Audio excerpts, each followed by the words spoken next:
আসসালামু আলাইকুম, এটিএন বাংলা সংবাদে সবাইকে স্বাগত জানাচ্ছি। ফাতিহা শাফি। শুরুতেই জানিয়ে দিচ্ছি বিআরবি কেবল সংবাদ শিরোনাম।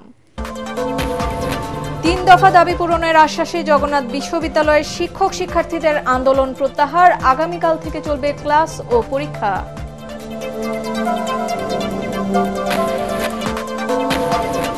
অল্পের জন্য রক্ষা পেলেন বিমানের ৭১ যাত্রী। চাকা খুলে পড়ার পরও ঢাকায় নিরাপদে অবতরণ। ঘটনা তদন্তে ৩ সদস্যের কমিটি গঠন। ছাত্রদল নেতা সাম্য হত্যার বিচার দাবিতে ঢাকা বিশ্ববিদ্যালয়ের শিক্ষার্থীদের শাহবাগ থানা ঘেরাও। দোষীদের গ্রেফতারে ৪৮ ঘণ্টার আলটিমেটাম।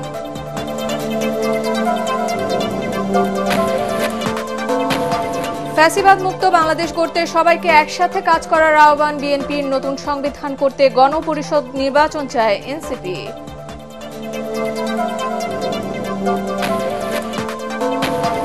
এবং পুলিশের মারণাস্ত্র সরিয়ে নেওয়ার বিপক্ষে নিরাপত্তা বিশ্লেষকরা। অপরাধ ও বিশৃঙ্খলা বাড়ার আশঙ্কা। বাস্তবায়নের আগে পরিস্থিতি যাচাইয়ের তাগিদ।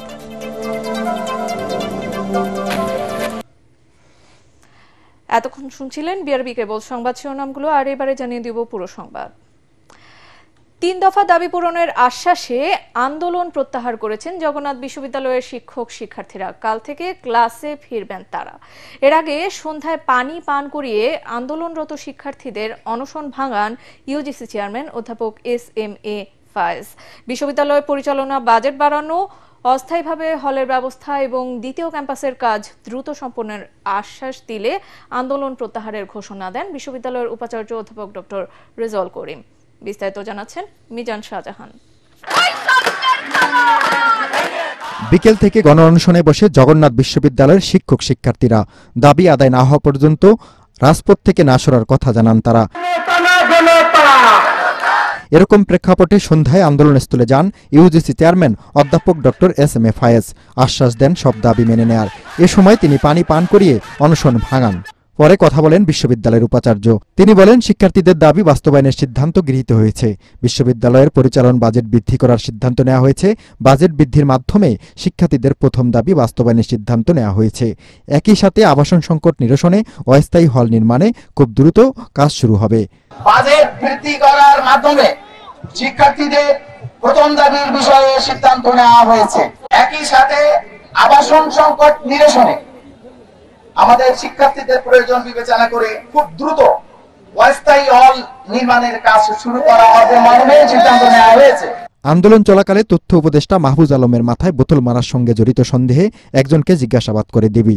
পরে তাকে ছেড়ে দেওয়া হয়। জগন্নাথ বিশ্ববিদ্যালয়ের শিক্ষার্থীদের দাবি ছিল তাদের ওই সহপাঠীকে হয়রানি করা যাবে না। একই সাথে হামলার সঙ্গে জড়িত আইনশৃঙ্খলা রক্ষাকারী বাহিনীর সদস্যদের বিরুদ্ধেও ব্যবস্থা নিতে হবে। মিজান শাহজাহান, এটিএন বাংলা, ঢাকা। দর্শক, এই মুহূর্তে কাকরাইল মোড়ে রয়েছেন সহকর্মী মাজহারুল হক মুহাজির। আমরা সরাসরি যুক্ত হচ্ছি তার সাথে। মুহাজির, আমাকে শুনতে পারছেন আশা করছি। আমরা ইতোমধ্যে জেনেছি যে 3 দফা দাবি পূরণের আশ্বাস দেওয়া হয়েছে এবং এতে আন্দোলন প্রত্যাহার করে নিয়েছেন জগন্নাথ বিশ্ববিদ্যালয়ের শিক্ষক শিক্ষার্থীরা। এখন কি শিক্ষার্থীরা হলে ফিরছেন বা ফিরেছেন কিনা সে প্রসঙ্গে আমাদের বিস্তারিত জানাবেন। ফাতিহা, শেষ হইয়াও যেন হইল না শেষ, থেকে গেল সব রেশ। জগন্নাথ বিশ্ববিদ্যালয় 3 দিন ধরে আন্দোলন করছে এবং সেটা সবাই দেখেছে। এই আন্দোলনে সবকিছুই ছিল, একেবারে উপদেষ্টার মাথায় বোতল নিক্ষেপ থেকে শুরু করে আন্দোলনে ঝড়, বৃষ্টি, রোদ সবই ছিল। কিন্তু সব উপেক্ষা করে এখনো যেটা বলছিলাম, শেষ হইয়াও হইল না শেষ। আপনি দেখতে পাচ্ছেন যে এখনো কিছু শিক্ষার্থী অবস্থান করছেন এবং তারা আসলে যতক্ষণ না পর্যন্ত যে আশ্বাস তারা পেয়েছেন তার লিখিত না পান ততক্ষণ পর্যন্ত তারা এই অবস্থান কর্মসূচি সেটা রাখবেন বলে আমাদেরকে জানিয়েছেন। এবং এই আন্দোলনে অংশগ্রহণকারী যারা রয়েছেন তারা কিন্তু আমাদের বলছেন যে তাদের অনশন এখনো চলছে। এখানে তাদের যে কার্যক্রম কর্মসূচি সেটি এখনো চলমান এবং আমরা দেখতে পাচ্ছি যে এখানে শিক্ষকদেরও একটা উপস্থিতি রয়েছে। তারা বোঝানোর চেষ্টা করছেন। হয়তোবা আমরা দেখতে পাচ্ছি যে এখানে বেশ কয়েকজন শিক্ষার্থী তারা এখনো অনশনে অটল রয়েছেন, তাদের সিদ্ধান্তে অটল রয়েছেন। তারা বলছেন যে যেভাবেই হোক তারা লিখিত চান, লিখিত না হলে তারা রাজপথ ছেড়ে যাবেন না। ফাতিহা, আরেকটা বিষয় জানিয়ে রাখতে চাই যে এখানে কিন্তু আমরা দেখতে পেয়েছি যে গত 2 দিনের যে উপস্থিতি সেই উপস্থিতি কিন্তু ব্যাপক ছিল। এখানে চতুর্দিক থেকেই মূলত রাস্তা ব্লকেট ছিল। জগন্নাথ বিশ্ববিদ্যালয়ের যে গাড়িগুলো রয়েছে সেই গাড়িগুলোর উপস্থিতি ছিল। এখন কিন্তু অনেক শিক্ষার্থী চলে গেলেও এই শিক্ষার্থীগুলো রয়ে গেছেন এবং তাদের কিন্তু সেই চিরচেনা একটা দাবি যে তারা এরকম আশ্বাস বহু পেয়েছেন। তারা আমাদেরকে জানিয়েছেন যে এরকম ভাবে মৌখিক আশ্বাস অনেক দেয়া হলেও তারা কখনো এটার দৃশ্যত কার্যক্রম দেখেন না এবং সেই বাস্তবতায় তারা এখন একটা লিখিত চান এবং যে 20 বছর ধরে জগন্নাথ বিশ্ববিদ্যালয়ের আবাসন সংকট এবং যে বৈষম্যের তারা শিকার হয়ে আসছেন সেই বৈষম্যের অবসান ঘটবে এবং এই যাত্রায় অন্তত পরিবর্তিত পরিস্থিতিতে তারা আর কোনো বিগত আমলে যে আশ্বাসগুলো পেয়েছেন সেই আশ্বাসের বেলায় যেন এবার লিখিতটা যোগ হয়। এবং যেহেতু আমার অনেক শিক্ষকরা যেমন বলছিলেন যে সরকার যেহেতু এটার সাথে একমতে এসেছেন এবং তারাও আশা করছেন দ্রুত একটা প্রজ্ঞাপন জারি হবে, কিন্তু এখানকার এখন পর্যন্ত অনেক শিক্ষার্থী তারা অবস্থান নিচ্ছেন একটা লিখিত আশায় যে 3 দফা দাবি ছিল এবং গতকাল যে যুক্ত হয়ে 4 দফা দাবি হয় সেই 4 দফা দাবি তারা মেনে নিয়েছে। এরকম একটা লিখিত পেলে তারা হয়তো বা এখন ক্যাম্পাসে ফিরে যাবে, তাদের সেই আনন্দ উল্লাস সেই উল্লাসে মেতে উঠবে। ফাতিহা। মহাজির, ধন্যবাদ আপনাকে অসংখ্য আমাদের সাথে যুক্ত হওয়ার জন্য। দর্শক, কাকরাইল মোড় থেকে জগন্নাথ বিশ্ববিদ্যালয়ের অনশন কর্মসূচি নিয়ে আমাদেরকে জানাচ্ছিলেন সহকর্মী মাহাজার হক মহাজির। চলে যাচ্ছে পরবর্তী সংবাদে। অল্পের জন্য রক্ষা পেল বিমানের 71 যাত্রী। চাকা খুলে পড়ার পরও নিরাপদে অবতরণ করেছে একটি উড়োজাহাজ। কক্সবাজার থেকে ওড়ার পর দুপুরে বিমান বাংলাদেশ এয়ারলাইন্সের ফ্লাইটটি ঢাকায় হযরত শাহজালাল আন্তর্জাতিক বিমানবন্দরে জরুরি অবতরণ করে। পাইলটের দক্ষতায় বিমানটি নিরাপদে নামলেও চাকা খুলে পড়ার ঘটনার পেছনে নিরাপত্তার দায়িত্বে থাকা প্রকৌশলীদের শাস্তি হওয়া উচিত বলে মনে করেন বিশেষজ্ঞরা। ঘটনা তদন্ত করে ব্যবস্থা নেওয়ার আশ্বাস কর্তৃপক্ষের। আরও জানাচ্ছেন তরিক ইসলাম। দুপুর 1:25 কক্সবাজার থেকে 71 জন যাত্রী নিয়ে ঢাকার উদ্দেশ্যে যাত্রা করে বিমান বাংলাদেশ এয়ারলাইন্সের BG436 ফ্লাইট।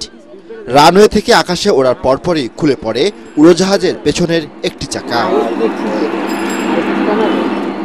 পাইলট ও কর্তৃপক্ষ যাত্রীদের বিষয়টি না জানালেও ঢাকায় হযরত শাহজালাল আন্তর্জাতিক বিমানবন্দরে আগে থেকে নেওয়া হয় সকল নিরাপত্তা প্রস্তুতি। দুপুর 2:17 এক চাকা ছাড়াই নিরাপদে বিমানবন্দরে জরুরি অবতরণ করে বিমানটি। তবে অক্ষত আছেন 71 যাত্রীর সবাই। যেদিকের হুইলটা খুলছে আমি ওই সাইডের উইন্ডোতে ছিলাম, আমি দেখতেছিলাম যে হুইল নাই, চাকা একটা নাই। ল্যান্ড করার সময় মিটার পাইছি যে এত কেন সময় লাগতেছে, এত তো সময় লাগার কথা না। প্লেনটা ফ্লাই করার সাথে সাথে চাকা খুলে যায়, তাদের সে দায়িত্বটা কোথায় এসে পালন করছে? বিমানের প্রকৌশলীদের এমন দায়িত্বহীনতায় বড় ধরনের দুর্ঘটনা ঘটতে পারত বলে জানান এই এভিয়েশন বিশেষজ্ঞ। আপনি জানেন যে আমাদের ড্যাশিটগুলো যথেষ্ট পুরনো হয়ে গেছে, তো এগুলো ঠিক আছে কিনা, মেটেরিয়াল ফেল হয়েছে কিনা এটা তো দেখতে হবে। আপনি আজীবন তো নাট বল্টু ঠিক থাকার কথা নয়, কারণ এখানে তো ঘর্ষণ হয়, যথেষ্ট স্পিডি একটা ঘর্ষণ এখানে হয়।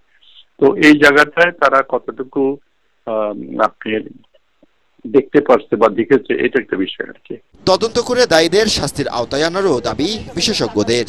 যারা এটা করেছেন, যারা এটা দেখতেছেন, তারা ফিফথ চেকটা কিভাবে দিলেন, এটা কি দেখছিলেন কিনা, তারা নাটটা কি লুজ হয়ে গিয়েছিল কিনা, এটাকে চেক করছিলেন কিনা, এগুলো তদন্ত করলে বেরিয়ে আসবে। লাস্ট কবে চেক করা হয়েছে, এটা এনডিটি টেস্টে কবে হয়েছে, এইগুলো সব প্রত্যেকটা জিনিসের ডিও থাকে যে এতদিন পর পর এই চেকগুলো করতে হবে, সেই চেকগুলো করা হয়েছে কিনা এইটা তদন্ত করলে বেরিয়ে যাবে। এবং গত 2-3 দিন কারা প্রিফ্লাইট চেক করছে এয়ারক্রাফটের সেটা দেখতে হবে। চাকা খোলার কারণ অনুসন্ধানে 3 সদস্যের তদন্ত কমিটি গঠন করেছে বিমান। আগামী 15 কর্মদিবসের মধ্যে প্রতিবেদন দিবে তদন্ত কমিটি। তরিক ইসলাম, এটিএন বাংলা, ঢাকা। সাম্য হত্যার ঘটনা তদন্তে দৃশ্যমান অগ্রগতি না হওয়া আজ শাহবাগ থানা ঘেরাও করেন ঢাকা বিশ্ববিদ্যালয়ের শিক্ষক শিক্ষার্থীরা। থানার সামনে প্রায় 1.5 ঘন্টা অবস্থান করেন তারা। এ সময় শাহরিয়ার আলম সাম্য হত্যার সাথে জড়িত প্রকৃত অপরাধীদের ধরতে 48 ঘন্টার আলটিমেটাম দেন তারা। অপরাধীদের দ্রুত গ্রেফতারের আশ্বাস দেন রমনা জোনের এডিসি মীর আসাদুজ্জামান। রিপোর্ট আদিন সজীবের। ঢাকা বিশ্ববিদ্যালয়ের ছাত্র শাহরিয়ার আলম সাম্য নেই আজ 3 দিন। সেই ব্যথায় কাতর তারই সহপাঠী শিক্ষকরা। আজও সাম্য হত্যাকাণ্ডের সঙ্গে জড়িতদের অনতিবিলম্বে গ্রেফতারের দাবিতে এই বিক্ষোভ। পুলিশের দায়িত্বহীনতার অভিযোগে শাহবাগ থানা ঘেরাও করেন তারা। শুক্রবার রাজু ভাস্কর্য থেকে মিছিল নিয়ে শাহবাগ থানার সামনে অবস্থান নেন ঢাকা বিশ্ববিদ্যালয়ের সাধারণ শিক্ষার্থী ও শিক্ষকরা। আমার বন্ধুর হত্যার পরে আমার বিচার চাইতে হচ্ছে এবং এই যে বিচার কাজে যে বিলম্বতা, সেটা কি প্রমাণ করে না যে আমাদের আসলে নিরাপত্তাটা কোথায়? এই বিশ্ববিদ্যালয়ে যে হত্যা হয়েছে, আমাদের এই সাম্যর যে ধরনের নির্মম মৃত্যু হয়েছে, এটা আমরা কোনোভাবে মেনে নিতে পারি না। আমাদের অল্প জায়গার মধ্যে কয়েকটা পুলিশ ফাঁড়ি এবং থানার অবস্থান, অথচ সেই পুলিশ ফাঁড়ি এবং থানাগুলো আমাদের জন্য কি করছে? এদেরকে কোনো ধরনের কোনো রিমান্ডের আওতায় আনা হয় নাই। এরপর শিক্ষক ও শিক্ষার্থীদের একটি প্রতিনিধি দল পুলিশের ঊর্ধ্বতন কর্মকর্তার সঙ্গে কথা বলেন তদন্তের অগ্রগতি নিয়ে। ফুটেজ পাচ্ছিল না, অনেকে কোটি কোটি টাকা মালিক হয়ে গেছে, সাম্যর কিছুই হয় নাই, সাম্যকালী লাল দিয়ে সাম্যকালী মরে গেছে, আপনার কিছু হয় নাই, সাম্যকালী মরে গেছে, সাম্যের বাইরে হয়েছে। আপনি চ্যালেঞ্জটাকে সর্বোচ্চ গুরুত্ব দিন, আপনাকে আইডেন্টিফাই করুন। আপনি জাতির কাছে সাবধানে, তো এখানে আপনার ধরনের সবাই তাকিয়ে আছে। 4-5 জায়গায় অপারেশন চালিয়ে 3 জনকে আমরা অ্যারেস্ট করেছি। তারপর আমরা সিসিটিভি ফুটেজ কিছু কালেক্ট করেছি এবং আমাদের যে প্রযুক্তিগত যে বিষয়টা আছে সেটাও আমরা কিন্তু কালেক্ট করছি, অ্যানালাইসিস করতেছি। আমরা আশাবাদী যে দ্রুত সময়ের মধ্যে এই আসামিদের আসল যারা এর সাথেও জড়িত যারা আছে তাদেরকে আমরা দ্রুত ধরে ফেলতে পারবো। আগামী 48 ঘন্টার মধ্যে প্রকৃত অপরাধীদের গ্রেফতার করতে না পারলে আবারও ঘেরাও কর্মসূচির হুঁশিয়ারি দেন তারা। আমরা স্পষ্ট বলে দিচ্ছি, 48 ঘন্টার মধ্যে যদি সাম্য হত্যার সাথে যে 12 জন জড়িত এবং এই 12 জনকে যারা লালন পালন করেছে এবং যে পুলিশকে পুরস্কৃত করে এই হত্যার কাণ্ডকে ভিন্ন খাতে নিয়ে যাওয়ার চেষ্টা করেছে, সকলকে গ্রেফতার করে বিচারের আওতায় আনতে হবে। এই হত্যাকাণ্ডে জড়িতদের আটক এবং বিচারে দৃশ্যমান ভূমিকা রাখতে স্বরাষ্ট্র মন্ত্রণালয় সহ সংশ্লিষ্ট সবার প্রতি আহ্বান জানান তারা। আদ্দিন সজীব, এটিএন বাংলা, ঢাকা। রক্তের বিনিময়ে অর্জিত ফ্যাসিবাদ মুক্ত বাংলাদেশ করতে সবাইকে একসাথে কাজ করার আহ্বান জানিয়েছেন বিএনপির স্থায়ী কমিটির সদস্য সালাউদ্দিন আহমেদ। তরুণদের রাজনৈতিক ভাবনা তুলে ধরতে খুলনায় ছাত্র, যুব ও স্বেচ্ছাসেবক দলের 2 দিন ব্যাপী কর্মসূচির প্রথম দিনে আয়োজিত সেমিনারে তিনি একথা বলেন। জাতি বিএনপির দিকে তাকিয়ে আছে উল্লেখ করে বাংলাদেশ জাতীয় party BJP chairman Andalib Rahman Partha দলটির পাশে থাকার প্রতিশ্রুতি দেন। জাতি বিএনপির দিকে তাকিয়ে আছে এবং আমরা সবাই বিএনপির সাথে মিলে কাজ করছে, আন্দোলনে ছিলাম, ইনশাআল্লাহ সামনেও থাকবো। জাতীয় সংসদ নির্বাচনের মধ্যে দিয়ে যে প্রবঞ্চনামূলক সরকার ব্যবস্থা প্রতিষ্ঠিত করা হয়েছিল, সেই রকম পরিস্থিতি থেকে এই জাতিকে মুক্ত করার জন্য শহীদের যে রক্ত, তার রক্তের যে প্রত্যাশা এবং আকাঙ্ক্ষা, সেটাকে ঊর্ধ্বে তুলে ধরে ফ্যাসিবাদ বিরোধী জাতীয় ঐক্যকে শক্তিতে রূপান্তরিত করে সবার আগে বাংলাদেশ, এই নীতি আমাদের প্রতিষ্ঠা করতে হবে।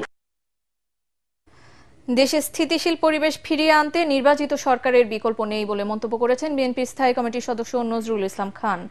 লেবার পার্টির আলোচনা সভায় তিনি একথা বলেন। এ সময় কারো প্ররোচনায় নির্বাচন বিলম্বিত না করার জন্য সরকারের প্রতি আহ্বান জানান দলের চেয়ারপারসনের উপদেষ্টা জয়নুল আবেদিন ফারুক। ঐশী গোস্বামীর প্রমাণ রিপোর্ট। বাংলাদেশ লেবার পার্টির প্রতিষ্ঠাতা মাওলানা আব্দুল মতিনের 23তম মৃত্যুবার্ষিকী উপলক্ষে আলোচনা সভা অনুষ্ঠিত হয় জাতীয় প্রেস ক্লাবে। মাওলানা মতিনের এই 29তম মৃত্যুবার্ষিকী আমার নেতা নজরুল ইসলাম খানের এই লেবার পার্টির নেতা কর্মীর উদ্দেশ্যে বলতে চাই।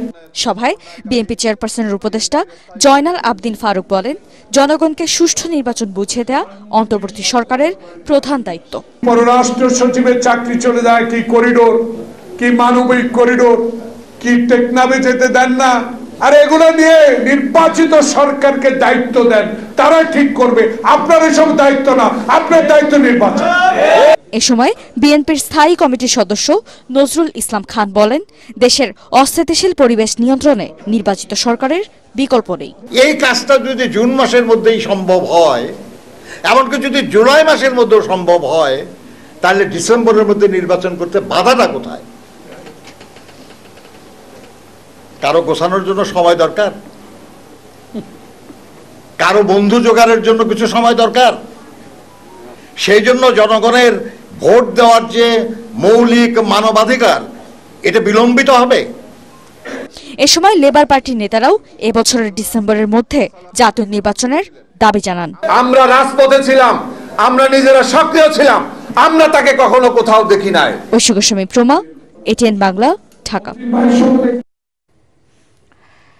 সংবিধান সংশোধন করে ফ্যাসিবাদ নির্মূল করা সম্ভব নয়, তাই নতুন করে সংবিধান রচনা করতে গণপরিষদ নির্বাচন দেওয়ার দাবি জানিয়েছে জাতীয় নাগরিক পার্টি এনসিপি। রাজধানীর গুলিস্তানের শহীদ আবরার ফাহাদ অ্যাভিনিউয়ে জাতীয় যুব শক্তির আত্মপ্রকাশ অনুষ্ঠানে এই দাবি জানায় দলটি। এ সময় দলটির নেতারা বলেন, নতুন রাজনৈতিক বন্দোবস্তের মধ্য দিয়ে আগামীর সংসদ হবে তরুণদের।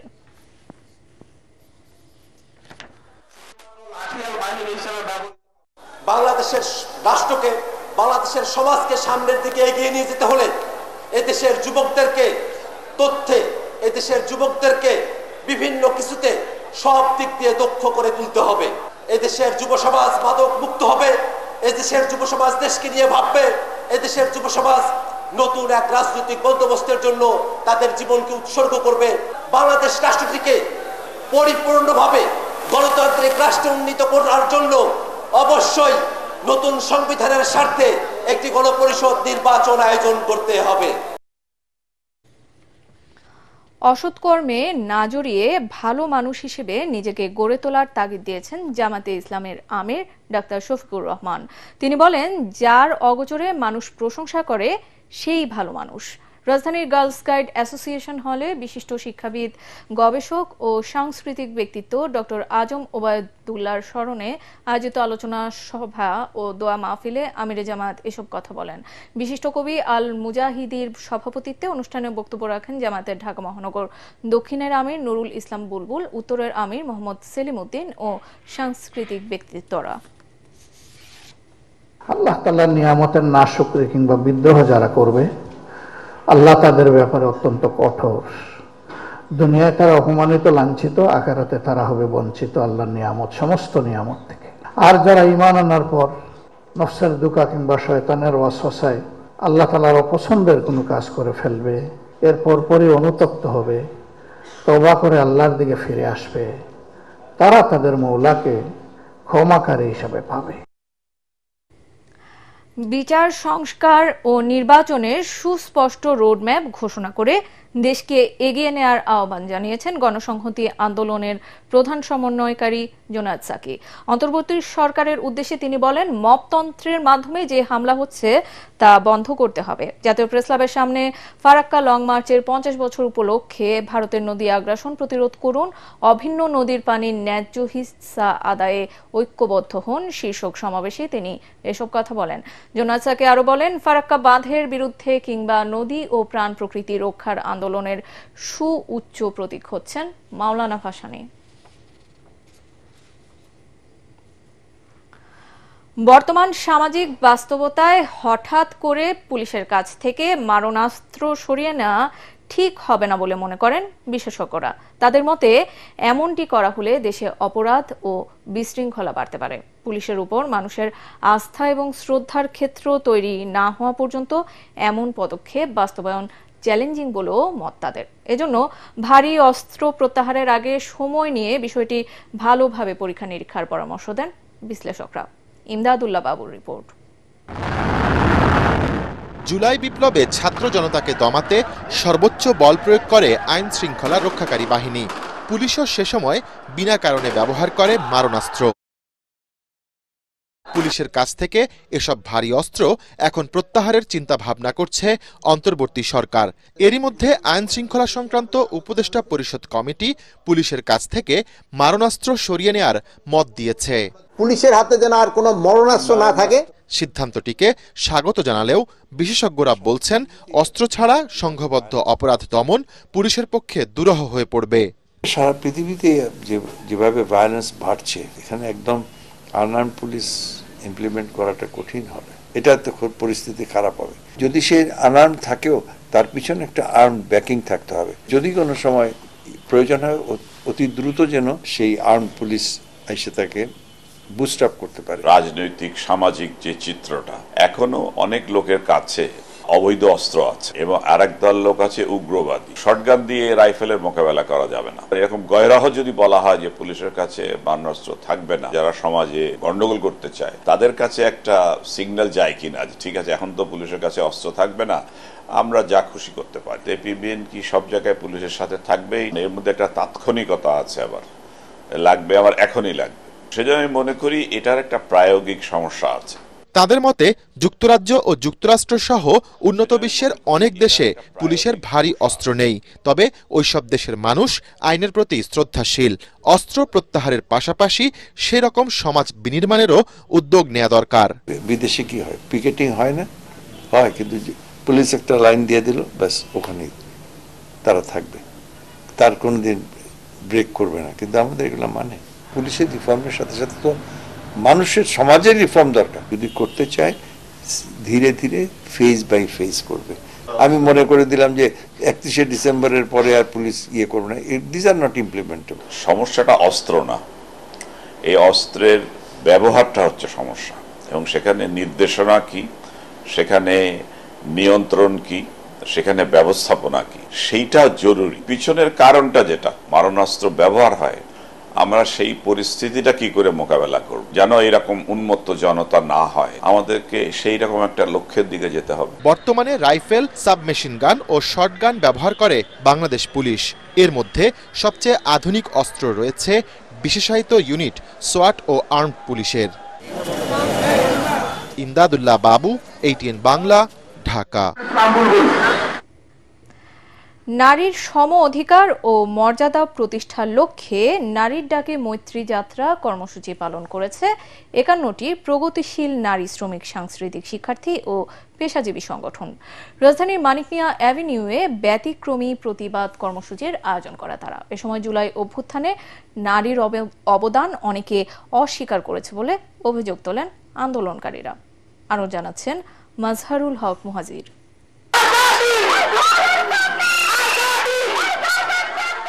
দীর্ঘ যুগ ধরে চলতে থাকা নারীর প্রতি সহিংসতার বিরুদ্ধে নারীদের আলোর পথে যাত্রার আহ্বান জানিয়ে পালিত হল নারীর ডাকে মৈত্রী যাত্রা। ছুটির দিনের দুপুরে তপ্ত রোদ উপেক্ষা করে এতে অংশ নেন প্রগতিশীল নারী, শ্রমিক, শিক্ষার্থী, সাংস্কৃতিক কর্মী এবং পেশাজীবী সংগঠন। এ সময় ঘোষণাপত্রের মাধ্যমে 3 দফা দাবি তুলে ধরেন আন্দোলনকারীরা। আমরা ব্যর্থহীনভাবে বলতে চাই, যেখানে কাঠামোগত বৈষম্য সহিংসতা বিদ্যমান, সেখানে ন্যায়ের সংগ্রামকে বাধাগ্রস্ত করা, হুমকি প্রদান করা বা বিকৃতভাবে উপস্থাপন করা আদতে সেই সংগ্রামের জরুরতাকেই প্রমাণ করে। এটা আমাদের দাবির সততা ও ন্যায্যতাকে পুরো প্রতিষ্ঠিত করেছে। বর্তমানে ধর্ম ও নারীকে মুখোমুখি দাঁড় করানোর প্রবণতা দেখা যাচ্ছে বলে অভিযোগ তোলেন অংশগ্রহণকারীরা। এর বিরুদ্ধে জাতীয় ঐক্য ও সচেতনতা সৃষ্টি করা প্রয়োজন বলে মত তাদের। আমরা জানতে চাই, সরকার কাকে তোষণ করার চেষ্টা করছে? যারা আমাদের সমর্থন চায়, নির্বাচনী অঙ্গীকারের মাধ্যমে হোক বা সংস্কারের প্রতিশ্রুতি দিয়ে হোক, তাদের স্পষ্ট করতে হবে, বিশেষ করে আসন্ন নির্বাচন থেকে তাদের প্রার্থীদের অন্তত 33% নারী হতে হবে। বিভিন্ন নারী সংগঠন ছাড়াও ধর্ম, বর্ণ নির্বিশেষে নারী ও পুরুষ সক্রিয়ভাবে অংশগ্রহণ করেন এই আয়োজনে। ব্যানার, লিফলেট, স্লোগান, গান ও কবিতার মাধ্যমে নারীর অধিকার ও বৈষম্যহীন সমাজ গঠনের দাবি তুলে ধরা হয়, যা পুরো কর্মসূচিকে করে তোলে আরও প্রাণবন্ত। মাজহারুল হক মুহাজির, ATN বাংলা, ঢাকা। এবারে আল আরাফা ইসলামী ব্যাংক অর্থ সংবাদ।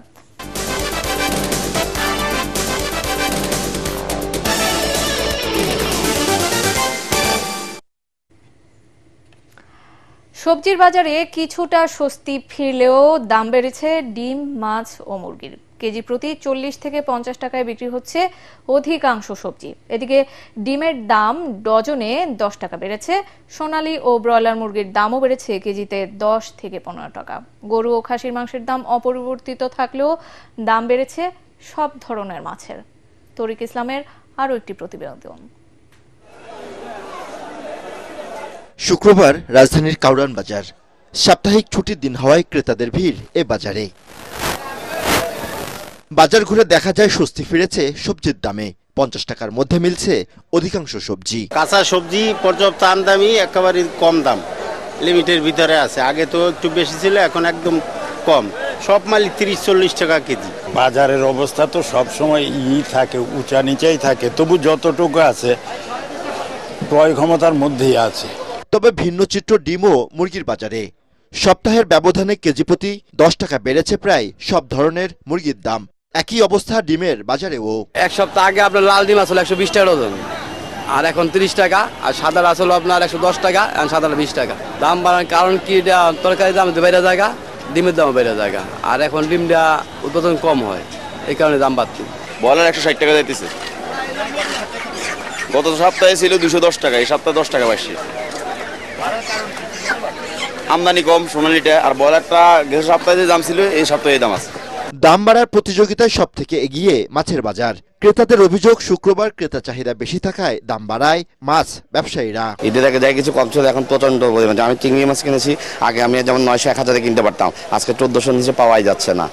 সেম হচ্ছে প্রত্যেকটা মাছ, যে রুই মাছ, কাতল মাছ, এগুলোর দাম বেশি, 20 টাকা 30 টাকা আগের থেকে কেজি। শুক্রবারে তো মনে করেন সবাই বন্ধ পায়, একটু বাজারটা করে, এই জন্য সবাই দাম এরাও বাড়াই দেয়, সুযোগ পায়, এই হলো ব্যাপার। তবে অপরিবর্তিত চালের দাম, যেখানে কেজি প্রতি 75 টাকায় মিনিকেট, 95 টাকায় বাসমতি ও 55 টাকা দরে বিক্রি হচ্ছে মোটা চাল।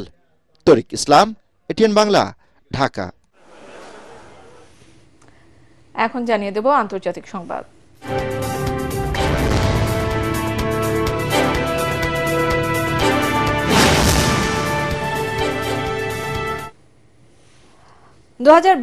সালের পর প্রথমবারের মতো সরাসরি আলোচনায় বসেছে রাশিয়া ও ইউক্রেন। তুরস্কের রাজধানী ইস্তাম্বুলে দুদেশের প্রতিনিধিরা বৈঠকে বসলেও সৌজন্যমূলক কোনো কথাবার্তা কিংবা করমর্দন করেনি। বৈঠকে ইউক্রেনের প্রেসিডেন্ট ভলোদিমির জেলেনস্কি বলেন, তাদের লক্ষ্য তাৎক্ষণিক যুদ্ধবিরতি নিশ্চিত করা। অন্যদিকে রাশিয়া দীর্ঘমেয়াদী শান্তি চুক্তির দিকে এগোতে চায়। একই সাথে জানায়, দ্বন্দ্বের মূল কারণ ইউক্রেনের ন্যাটোতে যোগ না দেওয়া এবং দখলকৃত অঞ্চলগুলো রাশিয়ার নিয়ন্ত্রণে থাকবে। তবে জেলেনস্কি প্রশাসন তা প্রত্যাখ্যান করেছে।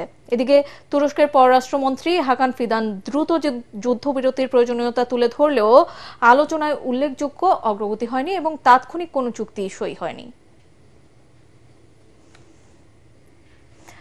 অনুষ্ঠিত হয়ে গেল 15তম কাগজ কলম বিজনেস অ্যাওয়ার্ড 2025। এতে প্রধান অতিথি ছিলেন অবসরপ্রাপ্ত মেজর জেনারেল আব্দুল কাদির। বিশেষ অতিথি ছিলেন এটিএন বাংলার অনুষ্ঠান ও সম্প্রচার উপদেষ্টা তাশিক আহমেদ। আয়োজনটিতে স্বাস্থ্যসেবায় ইম্পালস হাসপাতালের ব্যবস্থাপনা পরিচালক খালেদা ইয়াসমিন, ব্যবসা বাণিজ্য প্যান এশিয়া পাওয়ার সার্ভিস লিমিটেডের ব্যবস্থাপনা পরিচালক ফজলুর রহমান ও হিউম্যান মেডিকেল সিস্টেমের ব্যবস্থাপনা পরিচালক সাইফুদ্দিন জাহিদ, সমাজসেবায় মোশাররফ হোসেন ও নারী উদ্যোক্তা হিসেবে ইশরাত জাহানকে বিজনেস অ্যাওয়ার্ড প্রদান করা হয়। আন্তর্জাতিক আইনের উচ্চশিক্ষায় বেসরকারি ইস্টার্ন ইউনিভার্সিটি অনন্য অবদান রাখছে বলে মন্তব্য করেছেন হাইকোর্টের বিচারপতি খিজির আহমেদ চৌধুরী। যুক্তরাষ্ট্রের ওয়াশিংটন ডিসিতে Monroe E price media limited ও বিশ্বকাপ মুড খ্যাত Philip C Jessup international moot court প্রতিযোগিতায় সাফল্যের জন্য ইস্টার্ন ইউনিভার্সিটির শিক্ষার্থীদের সংবর্ধনা অনুষ্ঠানে যোগ দিয়ে তিনি একথা বলেন। দেশে এখন বেসরকারি বিশ্ববিদ্যালয়গুলো মানসম্পন্ন পড়াশোনা করে উন্নত জীবন গড়ছেন বলেও জানান বিচারপতি খিজির আহমেদ চৌধুরী। এ সময় ইস্টার্ন ইউনিভার্সিটির ভারপ্রাপ্ত উপাচার্য অধ্যাপক শামসুল হুদা, আপিল বিভাগের সিনিয়র আইনজীবী ডক্টর খালেদ আহমেদ চৌধুরী, আইন বিভাগের chairman Mamunur Rashid, registrar doctor Abul Bashar Khan, আইন অনুষদের ডিন ABM ইমদাদুল হক খান উপস্থিত ছিলেন। এবার জানিয়ে দেব খেলার খবর।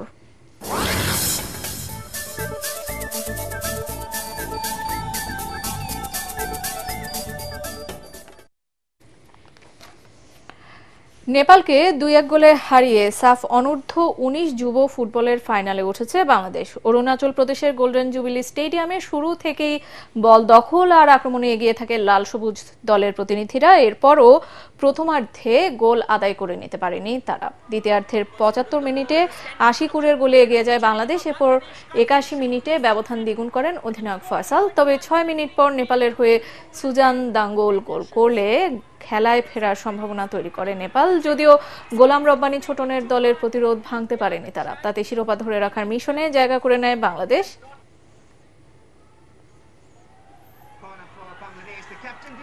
সংযুক্ত আরব আমিরাতের বিপক্ষে প্রথম টি20 খেলেই IPL এ যোগ দিতে যাচ্ছেন বাংলাদেশের দলের বাঁহাতি পেসার মোস্তাফিজুর রহমান। এক ইমেল বার্তায় বিসিবি নিশ্চিত করেছে 18 থেকে 24 মে পর্যন্ত তাকে অনাপত্তিপত্র দেওয়া হয়েছে। এতে দিল্লি ক্যাপিটালসের হয়ে 18 তারিখে গুজরাট টাইটান্সের বিপক্ষে খেলতে পারবেন টাইগার পেসার। ফলে মোস্তাফিজ কেবল আরব আমিরাতের বিপক্ষে প্রথম টি20 খেলবেন। 17 মে সিরিজের প্রথম ওয়ানডেতে সংযুক্ত আরব আমিরাতের মুখোমুখি হবে টাইগাররা।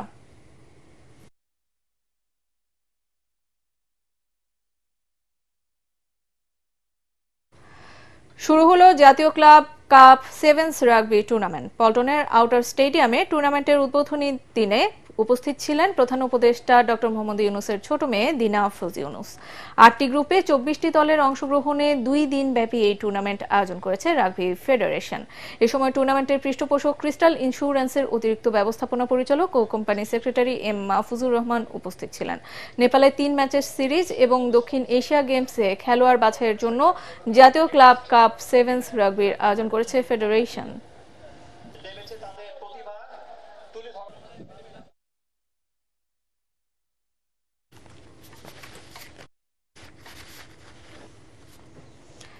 সংবাদ শেষ করছি, তার আগে বিআরবি কেবল সংবাদ শিরোনামগুলো জানিয়ে দিচ্ছি আরো একবার। 3 দফা দাবি পূরণের আশ্বাসে জগন্নাথ বিশ্ববিদ্যালয়ের শিক্ষক শিক্ষার্থীদের আন্দোলন প্রত্যাহার, আগামীকাল থেকে চলবে ক্লাস ও পরীক্ষা।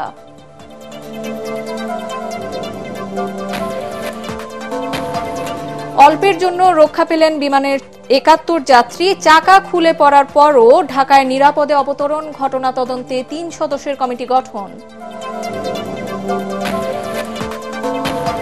ছাত্রদল নেতা সাম্য হত্যার বিচার দাবিতে ঢাকা বিশ্ববিদ্যালয়ের শিক্ষার্থীদের শাহবাগ থানা ঘেরাও, দোষীদের গ্রেফতারে 48 ঘন্টার আলটিমেটাম।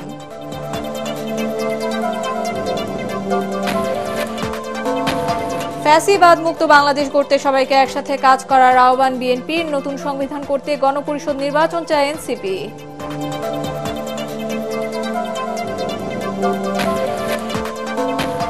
এবং পুলিশের মারণাস্ত্র সরিয়ে নেওয়ার বিপক্ষে নিরাপত্তা বিশ্লেষকরা, অপরাধ ও বিশৃঙ্খলা বাড়ার আশঙ্কা বাস্তবায়নের আগে পরিস্থিতি যাচাইয়ের তাগিদ। আর এই ছিল এখনকার মতো, রইল পরবর্তী সংবাদ দেখার আমন্ত্রণ। এটিএন বাংলা সংবাদ ইউটিউবে দেখতে ব্রাউজ করুন youtube/ATN বাংলা নিউজ। সাথে থাকার জন্য ধন্যবাদ।